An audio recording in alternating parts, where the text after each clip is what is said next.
So here's the final maze game video, and what we want to accomplish in this video is to be able to switch from one maze to another when something happens. And I've got something set up here. I'll just show you that if I run into a villain, it goes to a different maze. So I'm going to do that.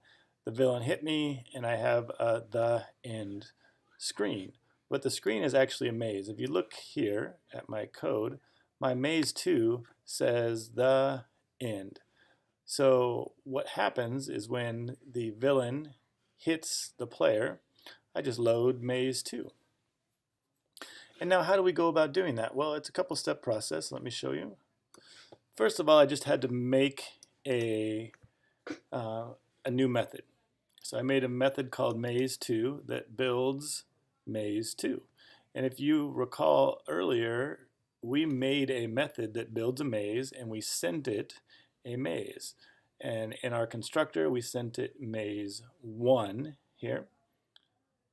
Now the other ones here, I've created 2 more mazes, maze 1, 2, and 3. So I just need separate methods for each maze. As a matter of fact, I'm going to make a method to build maze 3. Now we need to trigger some event is going to make these mazes be built. And we're going to take a look at the food class actually, because that's where I want to go to another maze for this. And you already had this set up. You said if the food is 0, we get to 0 foods, then run this when method. Now, you didn't have anything typed in the when method. So I'm going to show you how to set that up.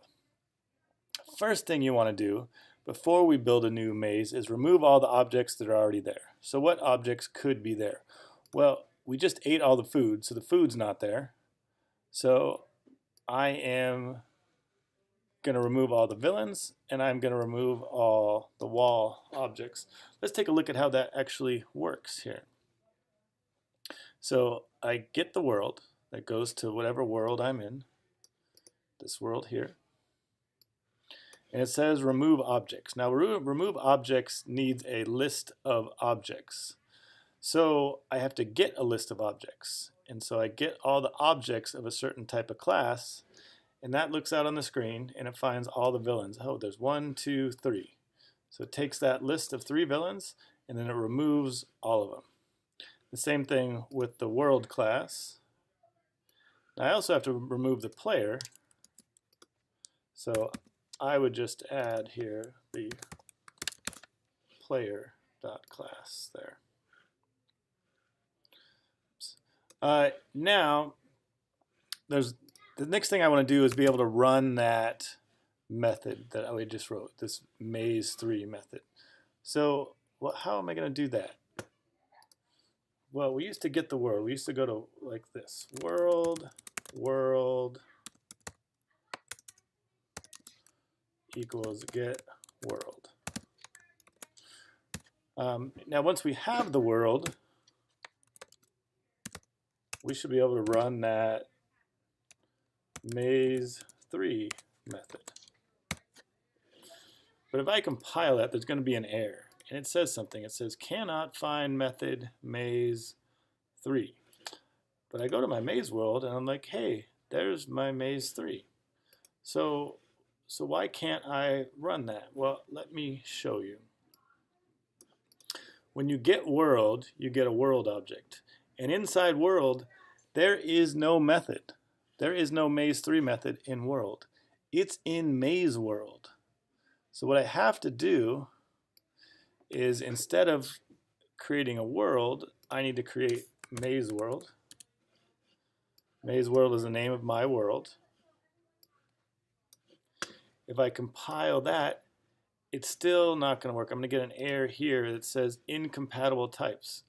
When I get the world, it returns a world object, not a maze world. So I have to do a trick called casting. What I'm going to do, it's like a magic trick. I'm going to change whatever comes out of get world, I'm going to make it a maze world. I'm going to go ahead and click compile, and now there are no errors. So the great thing is when I run out of food here, I'm going to make the next maze world. So let's see, I'm going to run this. I'm just going to pause it. I'm going to move all the food right here just to show you that it's going to work. I'm going to run it. I'm going to pick up my food, and there's my second maze world. It's a little crazy. There are a lot of villains. So that's how you get things going. Now, this is only going to work for the first world. You're going to have to figure out a way to keep track of, which world you're in, what's going to happen after I finish this maze. So that's going to be up to you to figure out. I've shown you the basics. The rest you can do on your own. Good luck.